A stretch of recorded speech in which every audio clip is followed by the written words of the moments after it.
welcome to this episode of Delayed Offside. Potentially our last. I don't know if we're going to do one after we'll find out free agencies or depending what happens with the cup and everything like that. But this might be the last one for the season, so we'll see how it goes. But anyways, as always, you can guess that Sanjay ditched out at some point. But I don't think he made it for our first episode either. So did he make it for it's a nice bookend. It's a nice I've seen him twice this year, maybe. I don't know. It's always fun to like pick on him for the fact that he's never here. So I mean, it's easy to pick on him. Really, it's always behind his back. It never has to be to his face. It's perfect. It's what you want. But I was going to take note of the jersey I'm wearing today. The third for the Boston Bruins, and there's a particular reason why. Patrice Bergeron? It has to do, no, actually, it has nothing to do with Patrice Bergeron. It actually has to do with the anniversary. Today is the anniversary of what historical event? Well, the Connor McDavid draft. But why that draft is significant for Boston Bruins fans has to actually do with the fact that it relegates itself to one of the worst drafts in Boston Bruins history. Oh, that's when they had 3 in a row. They had 3 picks in a row. So taking a look at that draft board, we love this day, specifically Adam and I, because it is the day that Connor McDavid joined the Oilers. But in 13, 14, and 15, Boston Bruin held the draft picks. They selected Jake Saboro, I'm not sure how to say the name, Jake DeBrusk, and Zachary Senshin. Here's a list of players that were drafted after those 3 players: Matthew Barzal, Kyle Connor, Thomas Chabot, Evgeny, I can't ever say Russian names, Svechnikov, Eriksson Ek, Ilya Samsonov, Brock Besner, Travis Konechny, Anthony Beauvillier. So those are all players that were drafted after those 3 first picks. And like DeBrusk is a player, and DeBrusk is actually a decent player. Yeah. But the other 2 haven't really panned out. Yeah. And which would you rather have? Matt Barzal? Probably. Kyle Connor? Probably. Joel Eriksson Ek? Probably. Yeah, hell of a defensive forward. Yeah, like they had some really good players that ended up going later. So it is kind of nuts that way. But that's how we celebrated here. The beautiful jerseys. And could you imagine Eriksson Ek and Patrice Bergeron on the same team? That would have been nuts. It would have been interesting to see. But even like, Ryan's doing the shoulder check. Yeah, I'm just checking now and then the score. The game's on behind me. So I'll say, if you've ever been to Ryan's house, there's nothing in that corner. So the fact that he was looking there, I was like, why would you be looking? That's my TV over here. Yeah. But that's not like a doorway or something. Oh, I see what you're saying. Yeah. So it's like, it made less sense to me. I was like, why are you looking for your kid over there? That's weird. But yeah, so I just wanted to stick that into Bruins fans because my team's drafted terrible over my life. And at a period there had tons of players never even make the NHL, but they never had 3 in a row. So I'll just take that. But awesome jersey anyways. And with that, let's start the pod.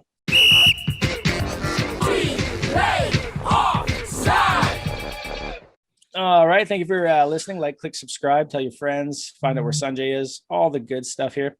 We're going to talk a little bit about the current state of the Stanley Cup Final. Now, last game, the Lightning were able to actually push the Stanley Cup Final to 6 games, which was, I think, kind of a surprise the way things had been going. After going down 3-1 in the series, it really felt like they were on death's doorstep. And then going back to Colorado. Yeah. And they were really able to persevere and pull through here. What is it that this has shown you about the Lightning, if anything? Oh, this is a very versatile and mentally tough team that has done it before and knows what it takes to win a cup and get through adversity in the playoffs. Let's be honest, like, they're a scary team. I believe I predicted 7 for Tampa and Barron predicted 7 for Tampa. What did you predict, Pilon? 6 for Tampa. I predicted 5 for Tampa. Did you? Oh, actually, Adam, you said 6 for Tampa as well. I think it was 7, but yeah. Well, you can go back last episode. Yeah, I know. I know. But I was 5. I really thought Tampa was going to surprise. They just know. They know how to stick in games, except for that 7-0 game. Ooh. But honestly, kind of felt like, Colorado was going to win it in 5. And I was just like, wow, they are an offensively just dynamite team. And then, Tampa comes up with, another huge win, send it to Tampa. They're down right now, but it's only by a goal and there's still a period to play. I wouldn't put past you if they came back, tied it, went to overtime and sent it back to Colorado. That's the thing. Like, I think what's happened is that at the start, either just because Colorado was so hungry, so fast, so strong, they came out hitting. And the thing about Tampa this series is they really haven't been that team. They haven't been the ones. They've kind of taken the hit and then hit back. And once they hit back, then they start kind of carrying play. And it was just, Colorado hit them with such ferocity. It was like, this series is over. Like, by the end of the second game, it looked like an NHL team beating an AHL team. Mm-hmm. And then it just slowly started having things turn. Like, they scored a ton of goals one game. They were able to like stave off elimination, and they're still scoring first in games. And that's like crazy to me that they're scoring first and losing. Like, I think they said, Elliot Friedman said this was the first time since game 3 that Colorado's had the lead.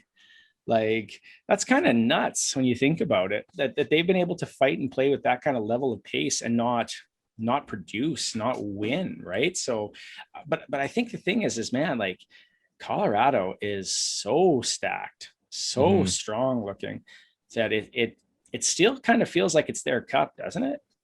Yeah. At this point. Yeah.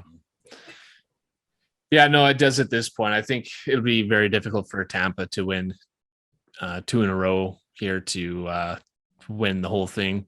But I mean, if any team can do it, it's Tampa. The thing that's impressed me with Tampa this entire playoffs, especially this series too, is just how they're seemingly able to adapt so well. I mean, after the first game against the Leafs, I thought, holy crap, the Leafs are so much better than Tampa. I can't believe like how much faster they are and more aggressive with the puck. And then game 2 came around and then, you saw a completely different Tampa team. Florida, they didn't run into that issue, but New York went up 2-0 on them. And everyone was saying they couldn't handle the speed of the Rangers. And then from that point forward, they owned that series. And then the same thing this series, and that those first 2 games, like you said, Baron, it looked like they were completely outclassed and that they were just not on the same level as Colorado.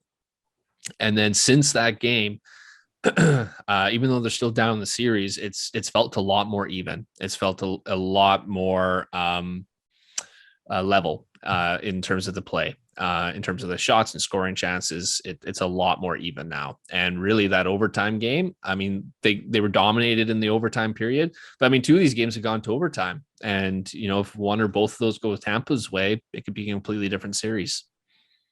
Very true. If your expectations are, if let's say this is done tonight and Colorado wins it, who do you think is the MVP for this Conn Smythe winner? I gotta go with Cale Makar, I would think. The most playoff points since, was it Brian Leetch or Paul Coffey? I thought it was Leetch. Yeah.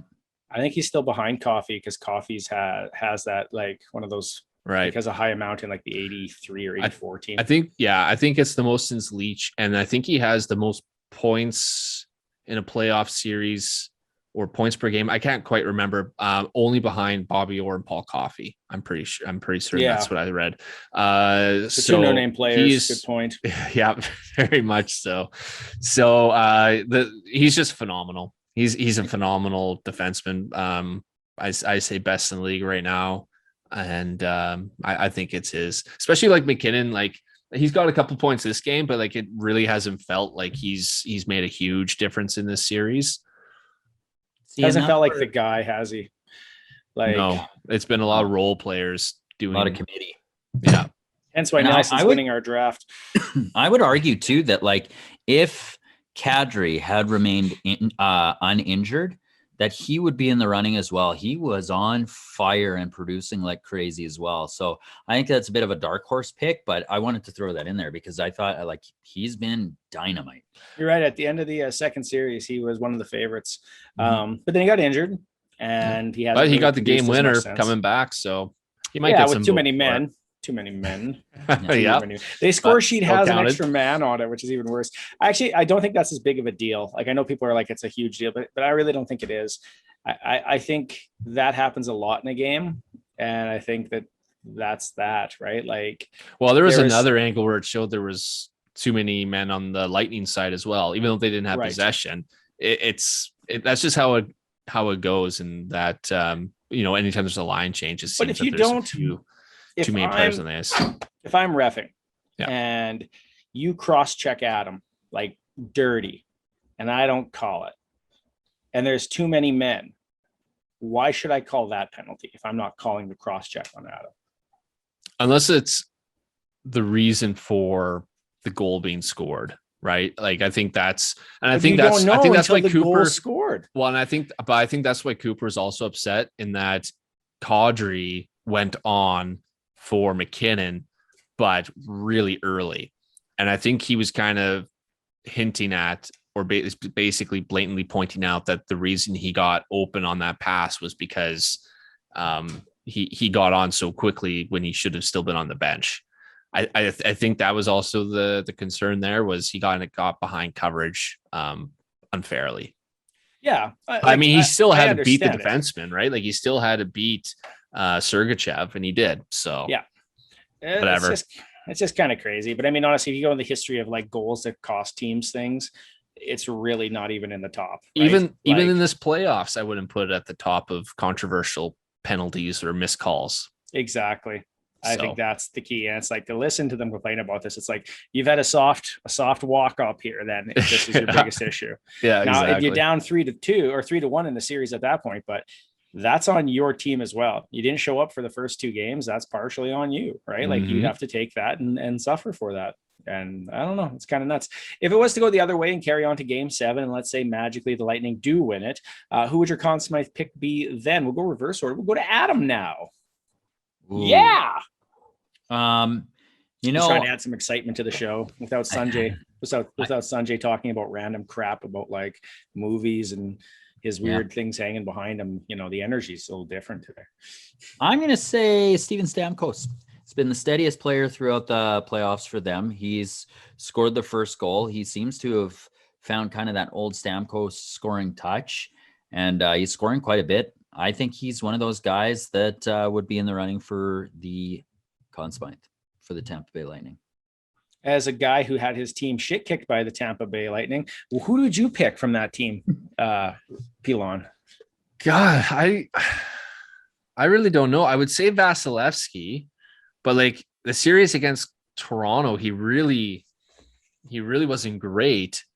But then like against Florida, against the Rangers, and later on in the series, he's been really the backbone of the team. So I could still go Vasilevsky if you're willing to kind of look past the Leafs round in that 7-0 loss to Colorado as well. I don't know. Yeah, like it just doesn't feel like there's one particular player kind of taking over. I would either go Vasilevsky or maybe Victor Hedman. You know, I'm going to throw this one out there. 4 consecutive Stanley Cups. Do you think Patrick Maroon has earned it?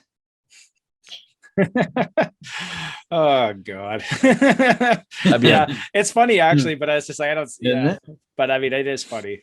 He probably deserves something. What about Corey Perry for finally, if he actually gets there for finally winning one? Because I think it's actually probably more likely that we say, wow, he's lost 3 times in a row, which is a little crazy tough if you think about it, to lose 3 times in a row like that. Like, my God, man, you know. Like, that's just mind blowing. Kucherov has way more points than I thought he did. He has 27 points in 22 games to lead the team. I didn't realize he has produced that much. He's been quieter. It's felt like he's been quiet, but 27 points in 22 games. I guess maybe just because it's 8 goals, which is a little further down in this year's playoffs, but. He's tied for 12th. Like he's tied with Cale Makar in goals. What do you think is the better storyline, the Tampa 3-peat or the Colorado's first cup? Ooh. I was looking forward to the 3-peat personally. I think it would have been really cool to see in our lifetime a team win 3 in a row. I mean, it still could happen. I'm talking like it's not happening. I think that would be really awesome to see, and probably something this might be the only time we get to see it. I'm gonna go off the board. best story would have been 4 consecutive Stanley Cups for Patrick Maroon, honestly. It would have been a great story, Yeah. actually. You're right. Right now, Colorado is leading the shot attempts. They're kind of running the third period here. So I think we're getting pretty close to having an answer to what's going to happen here. I do think the 3 storyline would have been great because I think you're right. Like, it's just such an uncommon act that it's something that has a little bit of joy to it. And it's not like you feel like Colorado's window closes this year, but I mean, I think it'll be harder. I don't think the team next year will be as good. It's going to be honest with you. But they do have a good team. And it's just one of those things where it's like, man, oh man, you're but beating like Tampa's kind of had 2 interesting wins, right? Like, they won in the COVID shortened season. Yep. They won in the COVID regional season. Yep. But they still got here in the regular season this year. And I don't know, that's pretty, they were good. Like, there's no way you can say the team wasn't good. But it would have been interesting to have that third one without the asterisks, right? And I'm not saying the other ones were easy. I don't think they were, but man, without that asterisk would have been really nice. I thought the COVID Cup was the hardest one to win because there was more teams in those playoffs, right? They expanded the playoff format and you had to kind of go in cold because they had canceled the season, right? And then you had that long delay and then you had to get back into it and you lost all the momentum you were building up and then you had more competition in the playoffs. So I actually thought that was a more difficult one to win. Plus having to be confined in your hotel and away from your family and friends. Like, I think that would be mentally very difficult as well. And I think some players didn't show up in those playoffs because they just wanted to go home. There was lots of talk about how, like, when guys came back to Edmonton, stayed in the same hotel, they were just like, yeah, bad memories too soon. Yeah. Like, it's still too soon here. So there's been some changes here in the coaching circuit. So the biggest news probably coming out here is that Barry Trotz has basically said, yeah, I'm not coaching this year. There was lots of hopes that he would become the head coach of the Winnipeg Jets and essentially inherit a team that's in a little bit of turmoil in the locker room, but also still has the makings of a potentially great team, and especially under a defensive coach might be able to turn things around and produce. So him stepping away kind of puts them in a tight spot now because they're essentially stuck without a coach, and some of the top candidates have already been gone. Mind you, their former coach went to Florida in a surprise move, pushing out a guy who led his team to the best record in the NHL. And Torts is now in Philadelphia, which is a kind of a bit of a shocker, but I think that is also one that's going to make things a little bit interesting for that team. You can tell how Flyers management feels about that team because you bring in Torts when you think this team has what it takes, but they're not playing up to their full potential. And I think that's how they feel about their team right now. Because I think that's when you bring Torts in to kick your ass and get you going. But that's the thing that blows my mind, right? Like, so we were talking about that. When you look at that team, do either of you think that they're actually that close? You know what? After this year, no, I really don't. There's been years and years of like, yeah, the Flyers should be in it. The Flyers should be in it. And it's constantly like a massive letdown where you're like, okay, they're not. Right. It was 2 years ago. They seemed like a really solid team. And then, I mean, really, unfortunately for them, their goaltending fell apart with Carter Hart last year. And then this year he was better, but he wasn't up to the same form as he was 2 years ago. Right. So, I mean, their goaltending's really fallen apart. Some of their guys have gotten older, like Giroux, like he's moved on, right? And JVR is older.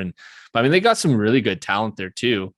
Couturier and Konechny and all those guys. They should be better than what they are. I agree, but still, I think you nailed it when you said this says that they think it's a better team, but I still don't know if that team is quite good enough for those things. Now, the other option it might be is that it kind of might be playing their hand a bit, saying, hey, we're going to go all in on some other things here, right? Like we might be interested in some stuff that people aren't really thinking we would be interested in. So it'll be an interesting team, but I do think Torts is good for the league because he is always a great soundbite. Oh, yes. Yeah. Oh, yes. Like that's the thing, whether it's bitching about the Michigan, whether it's something else, He's in the media. He's being heard. People are talking about it. And I think that's great for the sport. If you're the Winnipeg Jets, what do you do now? Oh, you go hunting. Sorry, 1 second. We missed Peter DeBoer signed in Dallas was the other one. Right. So they're going to the final next year to lose. Yeah. You know what? That's so tricky because DeBoer's got this weird like magic touch the first year he's with the team. Just takes them damn near all the way. But what does Winnipeg do? Who's out there? Tippett? Talkett? Tippett's done. Tippett's retired. Talkett is out there. That is fair. Where do you go with someone young? Florida's old coach is out there. Yeah. Do you go with like someone like Ted Nolan? Ted Nolan's your young hockey coach. Really? No, not young, but like you said, do you go with someone young? And then you go. I'm saying there was a pause between those, Baron. So it was separated. Did you go with someone young?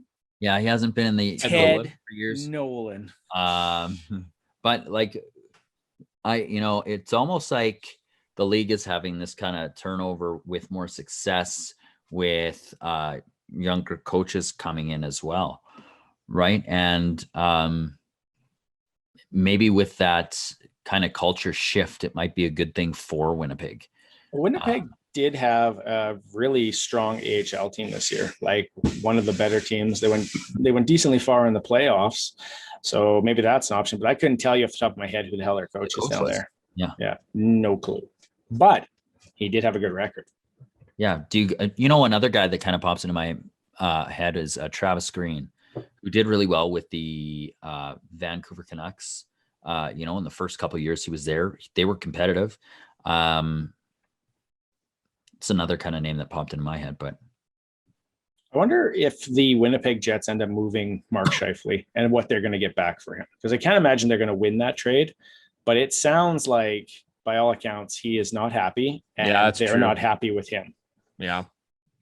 But he has been a rough player this year in the locker room. A great offensive player, but just does not commit to defense. A horrific defensive player. Yeah. At all. So I don't know. Honestly, like that whole team, like that team, I think just needs to kind of restart personally. I think blow it up. Yeah. I don't think they're going to, it was just last year they were in the playoffs. So they're probably just going to think or hope that this was an off season, but I just don't think they got the horses to get it done, especially on defense. I just don't think that they're a strong enough team. And if I was them, I'd be looking at my most tradable assets and getting stuff back for them and restarting. So Connor Hellebuck. Yep. Mark Hellebuck, Scheifele. Blake Wheeler. I don't know if Wheeler's a tradable asset. He's got a heavy contract. He's old. He's still good, but he's not at that price. If you ate some of that cap, maybe. Once again, you're eating cap. You're paying for like $2-3 million for a player. If you're doing a full on, if you're doing a rebuild, you can eat some cap. True enough. You're right, because you need to get to that cap floor. Yeah, but Winnipeg also needs to sell tickets. That's one thing we don't really talk about them but they are a small arena and they need to sell tickets to stay in the league. And if they don't, that's a problem. Right. So they got Blake Wheeler's 2 more years at $8.25 million. Like I keep Kyle Connor, like he's still young. You can build around him, right? Ehlers is 26. Yeah, you could keep him. You have Adam Lowry there. He could be a tradable guy. He's only $3.25 million.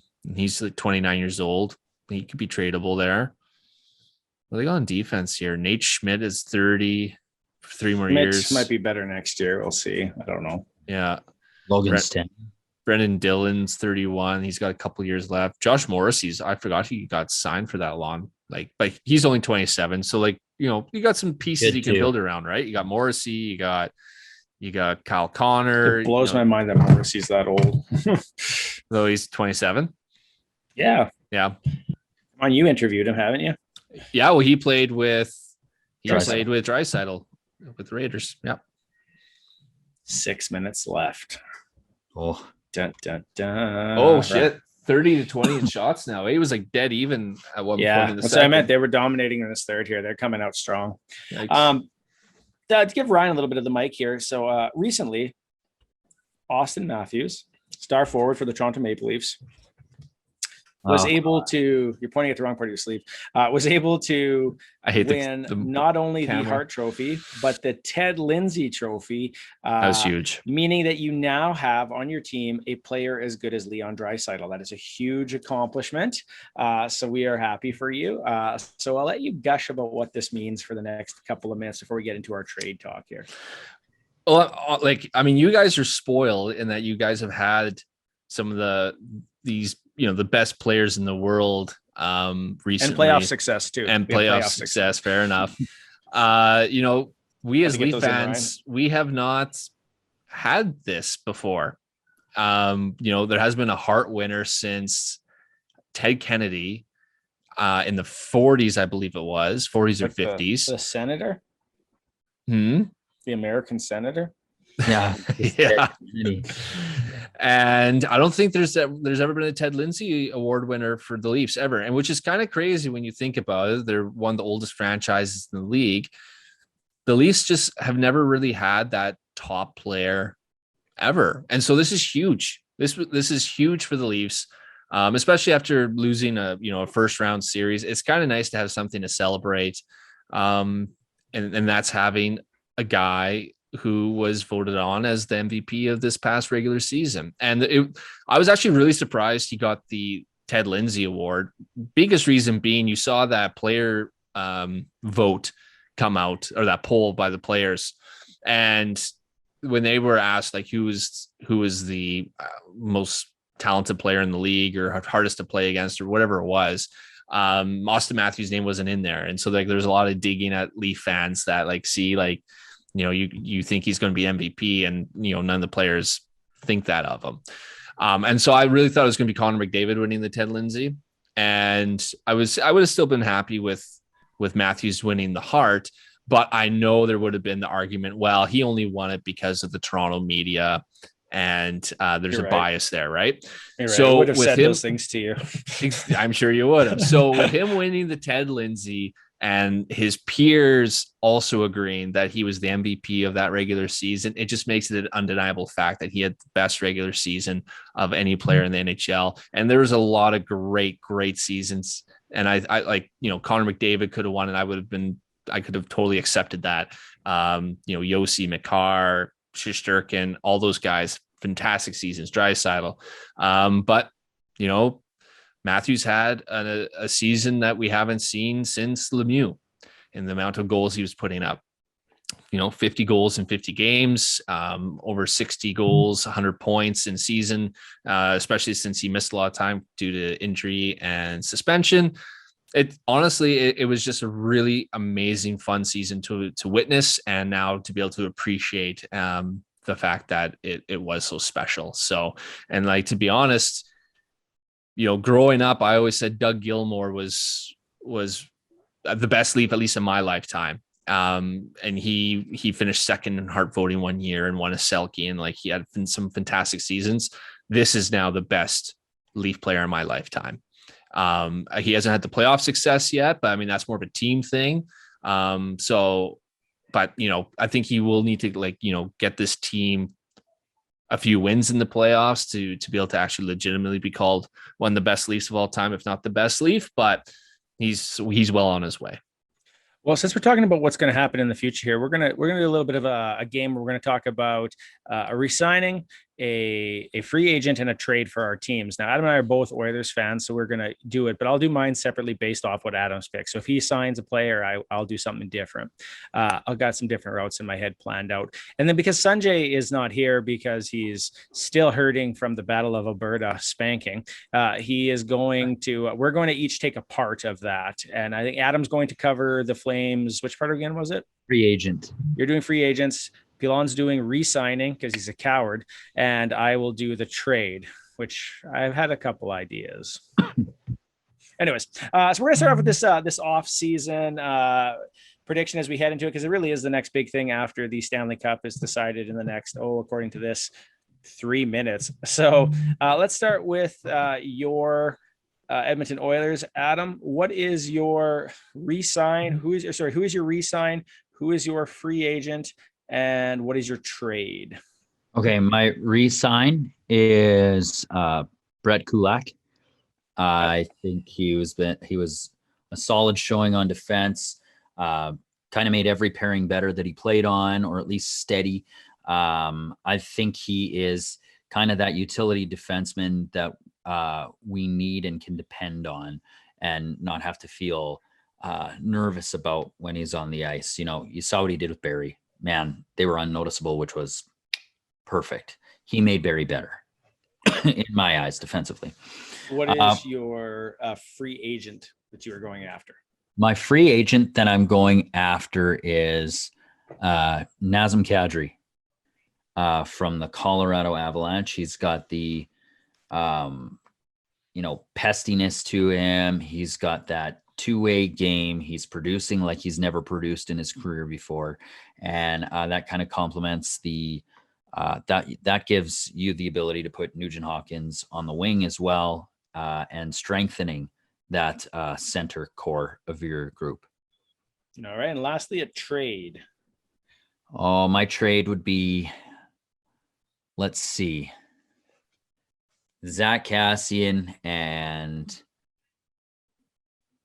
let's throw Tyson Barrie in there for Connor Hellebuck.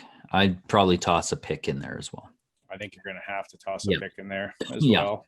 Yeah. All right, I'd also love to see how you fit all this cap in on your team. He's actually shedding almost $8 million in salary there, like legitimately.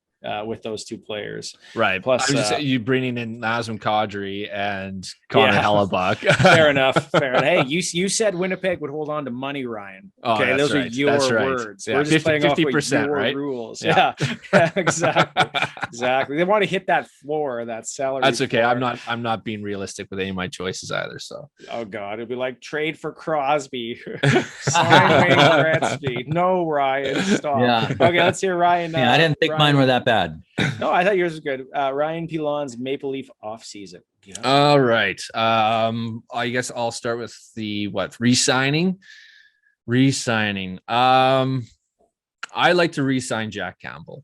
It had to be for the right term and dollars. If you can get him for 5 or under for per year for 3 years, I like to do that. I think he's proven that he can be a starting goaltender, but he hasn't proven that he can be like an elite starter, like someone you can just hitch your wagon to and he's going to take you across that finish line. He has to still prove that he can stay healthy within a year and he can stay consistent.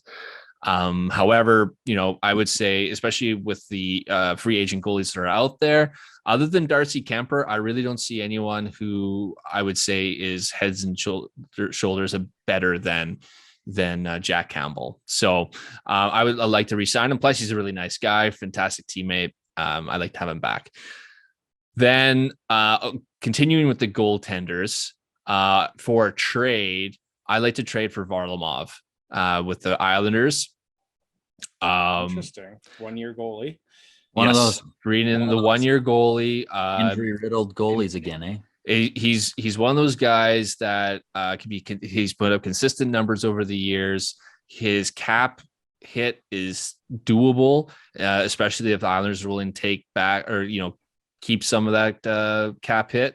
I'm not really sure what the Islanders are planning on doing, if they're going to go for the playoffs this year, if they're trying to do like a bit of a retool. In terms of who you have to send back the other way, 30 seconds left. Just a heads up, fellas. 30 What's seconds that? left in the Stanley Cup playoffs. Yeah. Oh, they got their net pulled, eh? Minute 30. Yeah. Minute 30. I have 27 seconds left. Really? 35 seconds. 24. Oh, my team is way behind you guys, then, because I got a minute 20 on my TV up here. 19 seconds left for Ryan. Nice. It's going to be a Colorado Stanley Cup, according to this. Oh, there we go. Okay. Well, anyways, continue, Ryan. Well, okay. I guess I can keep going until they win, and then we can kind of. Well, they've won right now. Play by play. Have they? Congratulations to the Stanley Cup winning Colorado. Right Well, you know what? there, I'm right there, I'm people. super Right I'm there. super happy for You know what we can say? Nazem You know what we Kadri. can say? You know what we can say now?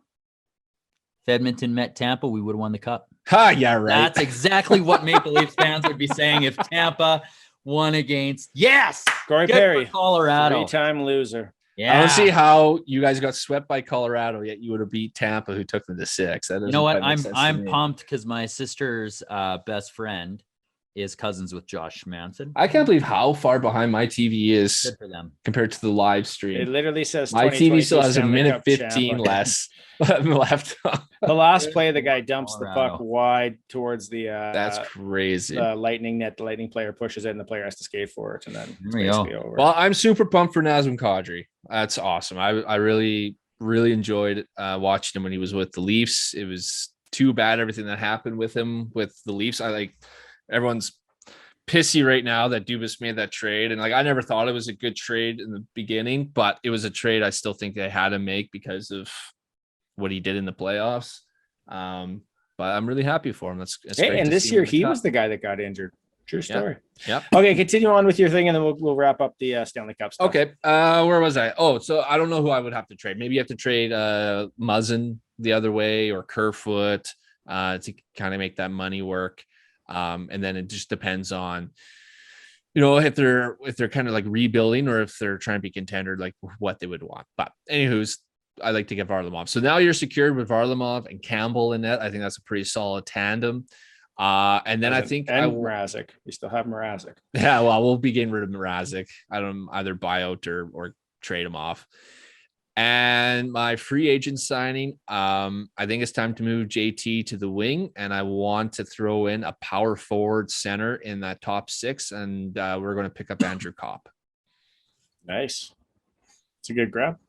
And at least it's someone where, you get rid of, Kerfoot potentially, Muzzin, someone like that. Maybe you could actually make him fit because he's not going to be super expensive. Yeah. Like a Kadri's going to be, right? No, exactly. So we'll go back to, okay. So that's Ryan's Toronto Maple Leaf off season, like just 3 random things. Mine, I'm going to do the Oilers again, but I'll do mine a little bit different. So Adams' re-sign was Brent Kulak. I'm going to go with Jesse Puljujarvi. He had one of the best starts to the season, and he was probably still, even though when he cooled off, was still one of the top players for points. Also one of the best defensive metrics on the team, and it is a team that gave up a lot of shots, so I don't think the value's there that it should be for a defensive player. But if you want to start limiting those things, you need to start having more defensive play, and each year we've had him, he's improved, so I don't see why he wouldn't take another step. So I would love for him to be re-signed, but I think the writing's on the wall that it's probably not going to happen. My free agent, I don't think they're going to be able to get Evander Kane, but I would like, just noticing off the list today that David Perron is a free UFA at the end of this year. And David Perron isn't quite the same size, but he used to play for the Oilers, and he still has a bit of an edge to him, and he can produce and score. So with that player available, that is someone I would have my eyes on. Plus, he's got Stanley Cup pedigree, because that's always a big deal. And so he made our Team Canada in our fantasy Team Canada roster. And he did. So that's what's most reason. important. And the trade that I would make would be moving one Tisson Berry, one Cassian. I had to think who the hell you're talking about. And probably one of the higher touted prospects and a pick to secure a cheaper version of John Gibson, who hasn't had great numbers lately, but has also played behind a less than stellar defensive group. So I think that would be where I was heading. To throw in an alternative, I would have considered signing Josh Manson. Yeah. Who knows? But why not, right? Play for your old man, dude. So those are my 3. Now we're going to get on to Calgary, because this is the last one. This is Sanjay stuff, but it's not, because he's not here. So we're going to go with the re-sign, and we're going to go to Pilon. Don't worry about the Stanley Cup. You're missing all of it anyways. It's a minute behind, so don't worry about it. I know. Okay, we'll have to stop once. You guys will have to keep an eye on it once they lift the cup and see who they pass it to first. Should we do predictions as to who gets a pass to first? I've been hearing Eric Johnson will be the guy who. I think that makes sense, actually. Eric Johnson is one of the longest serving guys. Yeah, I'll say Eric Johnson, sure. Who's the captain? Landeskog. Landeskog. It might It's go to going to McKinnon. McKinnon. Yeah. It's going to McKinnon. Yeah. So McKinnon, Eric Johnson. Okay. I think it's pretty obvious. Who are you picking? I already said Eric Johnson. I was the first one to say so you're taking Johnson. If you're taking Johnson, I can't take Johnson. Then I'll say it will go to Darren Helm because he's old as balls. There we go. Nice. But I don't think that's going to happen. I think it's going to go to Eric Johnson. We went to Kadri. Pagliano. Yeah. Re-signing for the Calgary Flames, I think it's fairly simple. You got to re-sign your forward, your star forward, Johnny Gaudreau. Johnny Hawk, he had a fantastic season this season. And you can't lose a superstar, especially for nothing. So you got to sign him, bring him back. Easy peasy. Sounds good. All right, Adam. Okay, my free agent signing is going to be Dustin Brown. Sign him for the one day he retires. He retires a Flame, and that's it. I'm just kidding. That's so bizarre. I was like, "There's no way you can actually pick that." Come on, man. You know what? If I'm them, I think I might try to get some more depth scoring, especially in important times like the playoffs. And someone who has performed decently in the playoffs is Philip Forsberg. So I would maybe make a run at grabbing Forsberg if I'm a Flame. And I was going to do a trade to replace Johnny Gaudreau, who's now playing for the New Jersey Devils or the Philadelphia Flyers. And with such, once again, we're targeting left wingers. So they're going to make the trade for one, taking a look at my list here, Max Pacioretty to help the Vegas Golden Knights at a cap hell, because somebody will, if they haven't already, which they kind of did. So the Shea Weber contract trade. So, I mean, there's my third one. And then, those are the wins. So it's going to be a very interesting offseason for Calgary. And it's going to start very quickly now. Like our two teams will be interesting because they're both in cap hell. Calgary's is very interesting because they have so many superstars up for free agency. So two weird points, and I'll make these and let's hear what you guys think about it. One, it has been very quiet on the Johnny Gaudreau front. Very, very quiet. Like I haven't heard shit. Not that I have like a direct line, but you still read and you hear things. I haven't heard anything. Two, Oilers media, specifically Bob Stauffer, who is connected to OEL, says they're going to have more cap space than people think. So something's being hinted at. I don't know what that is, but it's what he says. So if he says it, it's probably true. He once had somebody text into the radio show to say that they should trade Ryan Spooner for Sam Gagner. And that's exactly what happened. So just let's say how that works. Okay. What do you guys think about those two different points though? Well, I think it's always very fun to watch general managers maneuver around the cap. I can't really speak to the Oilers per se, but just watching the Leafs and Kyle Dubas, the way there's been times where I've thought, okay, he's screwed. Like there's no way they can get rid of this contract, or there's no way that they can keep all their four guys under the, every year we heard there's no way they can keep these four guys. There's no way they can keep these four guys. And every year he's found a way to make the cap work, and he's been able to bring in some decent players as well in trades and free agency, and still somehow make it work.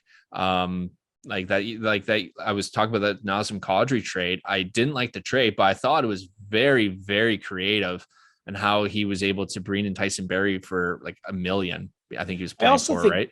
Tyson Barrie suffered under Babcock. Like I feel like Tyson Barrie under a different coach would have been. It was never going to be a good fit because you already have Morgan Riley, and that's Morgan what I thought when they move the puck as well. Though, does he? Oh. He's a great puck mover, yeah, and he's an offensive guy. No, he's not a goal scorer. No, like Tyson Barrie has a better shot, but like you already had Morgan Riley is on your top line, right? Like Someone's you needed a two-way defense right now. I don't know who it is. What? One of the Avalanche players is crying. Oh yeah. Oh, it's Landeskog. Sorry, Landeskog. Do I get anything for third place? Sanjay's got to be happy right now because no, you don't. You don't get anything for third. Do I get something for second? Oh yeah, you get you get some money coming your way. What is it? 40, isn't it? 20 plus your national. I can't remember. I'd have to redo the numbers, but yeah, you got money coming your way, bud. Yeah, go Oil. And if I took Leon Draisaitl like I was originally going to, instead of Mitch Marner and taking the homer pick, I would have finished second. Thank you. Thank you.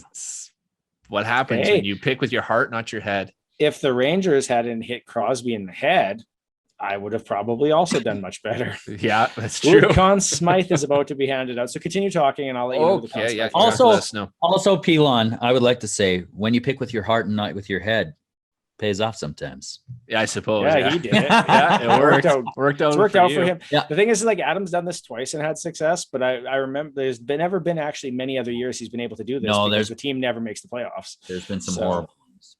Or they get buried in like the first two round or the first round twice. That's the other thing. So who's going for it? Who's the Conn Smythe winner? Is Cale Makar. There you go. Big Good surprise. Pick. Good pick. The best defenseman in the league. Who would have thought? No, that's awesome for him. That's amazing. How old is he? 23? When's his contract up? I could look that up. Usually winning a Conn Smythe means you get paid a lot of money, aka Duncan Keith. Oh, rad. That's awesome. I assume that means Bo Byron what is it? Bowen Byram. Bowen Byram will probably be moved eventually. Oh, they've signed him for a long time. Let's see. There's 1, 2, 3, 4. He's got 5 more years. How much? $9 million. No, that's fair. He's probably worth it. Oh, fuck yeah. Him at $9 million or Nurse at $9 million. And he's only 23. Those two I want. Yeah. And I still like Darnell Nurse, so. Yeah, he's only 23 years old. Yeah, shit. All right. Yeah. And your thoughts on that, Adam? Since we're kind of just watching the TV here. Where were we? We talked about how we haven't heard anything about Johnny Gaudreau. Yeah, it's eerie. It's really eerie because there was something weeks ago that was like 8-year right. And then it was shut down immediately. It's like, this isn't true. Yeah, exactly. So I don't know. It's weird because you hear that about every player. You hear that about every star player, right? Oh, this guy's gonna want out. This guy's gonna want out. You know, Gaudreau's got a good team in Calgary. You would think that if he wants to win, and the big word there is if, he will stay. If he stays, though, they're gonna lose some pieces here because of how much money they're gonna have to pay him. Yeah. He's been $7 million. He had 100 points. He had 90 points at another point. He's at least underpaid by $2 million. Yeah. So, and they have to pay Kachuk as well, right? And Mangiapane. An RFA. Mangiapane's an RFA. They have a couple UFAs as well. Does he want to play for Tortorella though? Well, he could go to New Jersey and play for somebody else, or he could go to any other city. Yeah. Oh, very true. But I know that like Philly was the big